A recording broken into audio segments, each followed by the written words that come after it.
Welcome back, wrestling fans, to another edition of Raw Lite, where I break down in a very short version of what happened on Raw this week.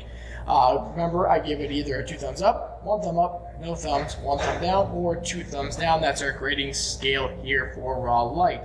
First thing that happened, Kurt Angle comes out, gives the ultimatum for Brock Lesnar to either defend his title or revoke it.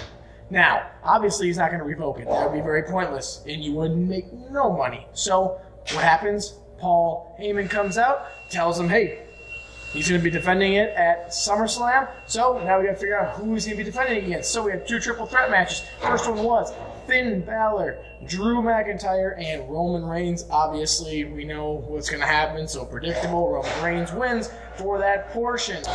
Next up, then we had Dolph Ziggler versus Bobby Roode, where Dolph Ziggler took the win on this. Kind of surprising, because not really sure if that made Bobby Roode look weak or if it made him look strong. Either way, Dolph gets the win. I think it's going to turn into a nice little feud between the two. I think it'd be a really nice feud as well, because they're both kind of show-offs in their own ways. Then we had Mojo versus Tyler Breeze. Kind of an odd match, kind of a predictable match, but it also furthers Mojo Rawley's career here as to where this is going to go storyline-wise. Hopefully he gets some bigger matches, because Tyler Breeze to me is just kind of a squash match in a sense.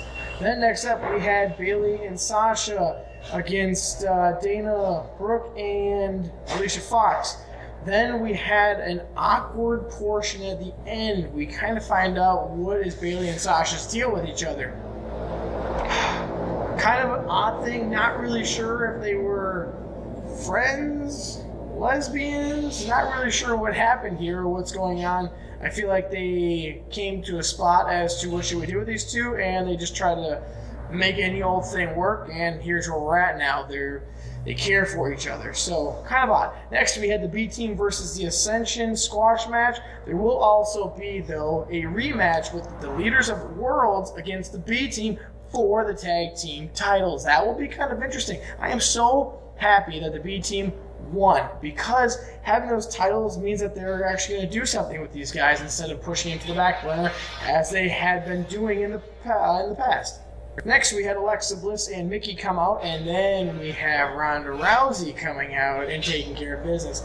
Her finisher, if that's what it's going to be, it looks devastating, it looks painful. Mickey James is now taking it twice in 2 days, once at Extreme Rules and once at Raw. Looks painful, looks devastating, but now we know that we're going to see Ronda Rousey and Alexa Bliss at SummerSlam. That should be, I think, an awesome match. I'm looking forward to that match, personally, probably more than most of the other matches. Then we had the Authors of Pain come out next, and they faced Titus Worldwide. I feel so bad for Apollo and Titus in this portion, because they are 2 extremely talented individuals, and they are getting pushed to the back burners. Kind of stinks. Kind of feel like they might be on the chopping block here. Not really sure what they're trying to do with Apollo Crews and Titus O'Neil.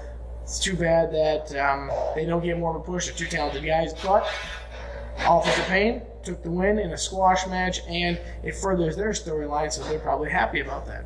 Then we had next up was Sarah Lone and Ember Moon. I was kind of surprised by this, actually. Sarah gets the win on this. In the previous weeks, we've had Ember Moon getting a lot of wins, kind of trying to, I think, establish her as someone that's going to be coming for the title eventually here, because she's a very talented woman. But Sarah actually gets the win. Kind of surprised her. It threw me for a little bit. And the last match of the night was the main event, and this was the triple threat match number 2, to also see who was going to be in the number 1 contendership match. And we had Seth Rollins, Bobby Lashley, and Elias in this match, with Lashley predictably getting the upper hand and going over. So now we see that we're going to have Roman Reigns versus Bobby Lashley to see who's going to be the number 1 contender to take on Brock Lesnar at SummerSlam. Pretty predictable. Not sure where they're going with this, but it is what it is. Once again, this has been another edition of Raw Lite, where I give a 1 thumb up, 2 thumbs up, no thumbs, 1 thumb down, or 2 thumbs down. And then this week, I am going to give it 1 thumb down. It furthered storylines, but it was predictable of what was going to happen, so that's why I have to give the 1 thumb down. Wasn't that great?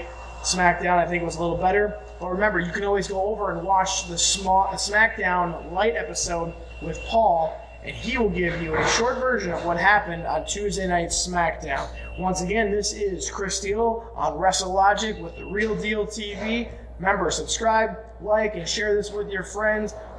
Once again, this has been another edition of Raw Lite. We will see you next week.